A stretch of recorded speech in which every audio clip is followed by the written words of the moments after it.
So, folks, we are coming close to the end of the broadcast, the Seder from the Streets broadcast. But before we sign off, we want to share one more interview that we have. And this is an interview that I did with Steven Donziger, the great human rights and environmental lawyer who was persecuted and prosecuted by Chevron for winning a historic judgment against Chevron for poisoning the people of the Amazon in Ecuador. So excited to be speaking to attorney and climate activist Steven Donziger. Welcome, Steven. Thank you, Katie. Really happy to be with you. So tell us why the issue of Palestine is an important one to you. Oh, man. I mean, this is probably the human rights issue of our generation. And it's important to me just as a human rights person, attorney, advocate, but it's also important to me personally because I grew up Jewish in the United States of America. And I grew up, being kind of educated, or I should say miseducated, with a lot of mythology about the state of Israel. So, since October 7th, it's been, quite the journey for me personally. But most importantly, I'm utterly outraged as a human rights person and just as a human being at what the state of Israel is doing to the Palestinian people. Both since October 7th and, of course, from decades prior. So, this is the issue. And if you believe in human rights, if you believe in justice, this issue must be dealt with, addressed, spoken out about. And I've tried to do that, as much as I can since October 7th in my own small way. Tell us about the encampments you've visited and the protests you've been to and what you've seen. I have spoken there and lectured there at the law school twice in the last couple of years, just about climate stuff on my own journey as a human rights lawyer fighting Chevron. I went up there a few days ago. The campus was completely locked down. It's militarized. The New York City police are surrounding the campus on the outside. Many of them are in riot gear. What people need to know is the New York City police is not like a typical police department. It is like probably the largest and most sophisticated city police department in the United States. It has a military wing. It does, surveillance of Muslims and others that it considers threats to the power structure. It's almost like a kind of a combination of a CIA and a traditional police force. And as we know, the president of Colombia called in the NYPD to try to squelch a legitimate, peaceful, nonviolent protest about these human rights atrocities being committed by the Netanyahu government and by the state of Israel, which I find to be not only a violation of academic freedom, but really outrageous. It's also personal because I live right near Columbia. I live 10 blocks away. And, I've lived in this neighborhood for, 20 years now. And my son and I multiple times go to Columbia. We go to, basketball games there. We walk through the campus, we admire it. My son's like, God, when he's little, he's like, I want to go here. And it feels like an extreme violation on a lot of levels, including of the neighborhood. But more importantly, I just want to salute the students out there for their solidarity with the people of Gaza. I mean, this ultimately is not about my feelings or about the neighborhood. It's ultimately about the fact that, thousands and thousands of people, most of them women and children, are being slaughtered, with U.S. weapons financed by U.S. tax dollars. And the Biden administration is doing this with our money.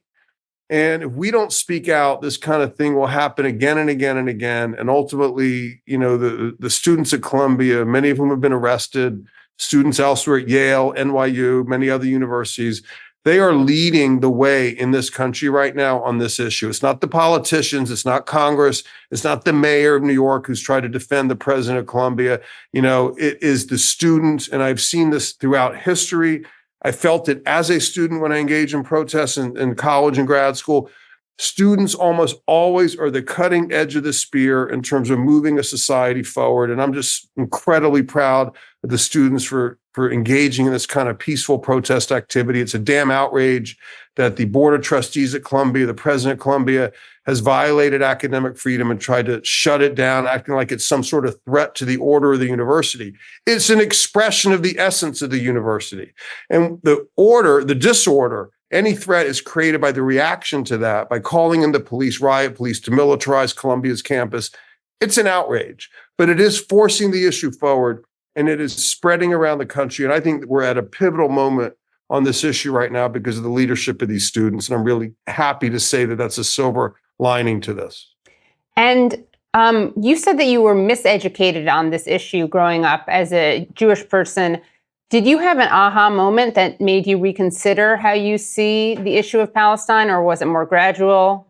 Well, I've been dealing with so much in my own kind of journey as a lawyer battling Chevron, and that I just never thought I could really take on this issue over the years.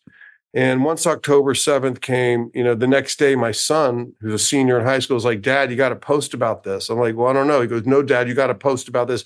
Everybody's talking about it." And my first post, which I did on October 8th, was about human rights reports from like Amnesty, from Human Rights Watch, from Israeli human rights groups, that Israeli has an apartheid system of governance. And so, the mythology that Israel is the only democracy in the Middle East it's just a total, complete lie. It's the opposite. It's actually a state that's structured based on discriminatory laws against people who are not Jewish.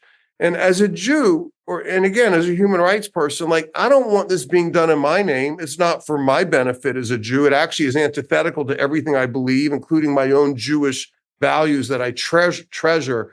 So, I would say starting October 8th, when I sort of started to get my head around this, I really became deep into it. And I also started to notice like all the myths, like, the myth we grew up with. I don't know, I believe you're Jewish, Katie, but like, that myth that says, a people without a land and a land without a people. Total lie, And by the way, I bought this book. I just wanted to hold it up. By Rashid Khalidi, who's a Columbia professor of all things, called The 100 Years War in Palestine. I read it. I read every page of this book, underlined every page, couldn't get enough of it. And I read it shortly after October 7th because I felt like I needed to finally educate myself. And I recommend this book. There's other great books by Nora Erakat and many others, but Khalidi, who's a historian at Columbia, wrote this book, and it really traces the whole history of the birth of the state of Israel, which, contrary to what I had been told my whole life in Sunday school when I was bar mitzvahed, was actually a result of a massive land theft. So let's not kid ourselves. And that is why the state of Israel is really sort of consigned itself to perpetual conflict, because you cannot create a nation by stealing another people's land and think you're going to live in peace. And I will also say that what we're seeing now in Gaza is not just some weird byproduct of a war. This is not a war, folks, okay? Gaza is not a state. Gaza has no army. Gaza has no air force. Gaza has no embassies, okay? Gaza has no real government, okay?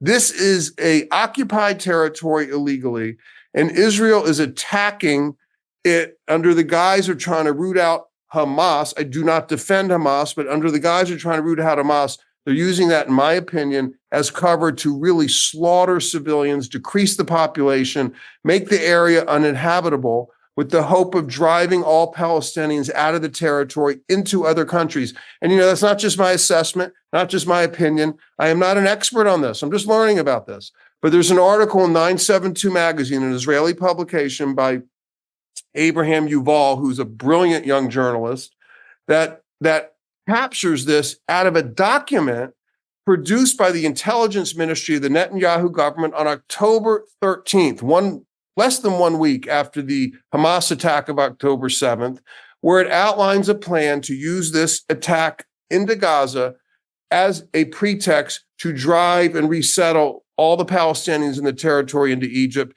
And folks, the famine, the denial of humanitarian aid, the incessant bombing, the complete destruction of cities, the using AI to determine targets, like collapsing entire apartment buildings, okay, with hundreds of people in them because there might be one junior Hamas fighter in the building.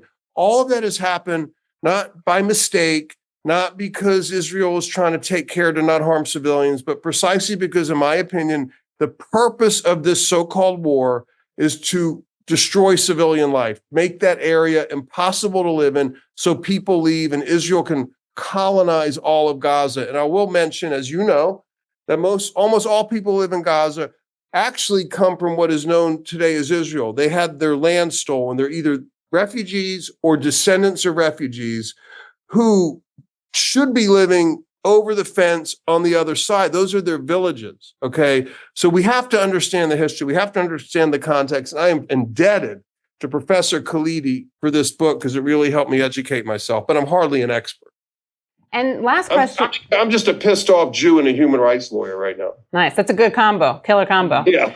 So last question for you is, as we celebrate Passover, you mentioned your Jewish values, how you find Israel's project antithetical to your Jewish values. What are your Jewish values, and what are the values that resonate with you as a Jew? Thank you for asking that.